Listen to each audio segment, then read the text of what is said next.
ভালোবেসে আমরা কষ্ট পাই কেন জানেন? ভালোবেসে আমরা কষ্ট পাই কারণ ভালোবাসার প্রতিদানে আমরা ভালোবাসা চাই। দেখবেন আমাদের প্রিয় মানুষটা যখন ছেড়ে চলে যায়, যখন আমাদের ব্রেকআপ হয়, যেটা আমরা খুব সচরাচর এখন আমাদের সমাজে দেখি, তখন আমরা খুব কষ্ট পাই। আমরা কেন কষ্ট পাই একটু ভেবে দেখুন।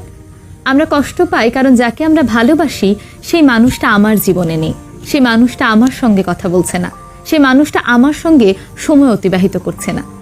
তার মানে আমি কিন্তু এখানে নিজের কথা ভাবছি, আমি তার কথা ভাবছি না। ভালোবাসা সেটাই যখন আমি চিন্তা করব যাকে আমি ভালোবাসি সে কিসে সুখে থাকে।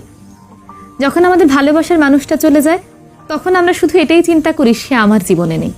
কিন্তু আমরা যদি এভাবে চিন্তা করতাম যাকে আমি ভালোবাসি সে সুখে থাকুক, সে তার মতো থাকুক, তাহলেই কিন্তু ভালোবাসায় কষ্ট জিনিসটা আসে না। ভালোবাসায় আমরা কষ্ট পাই শুধুমাত্র ভালোবেসে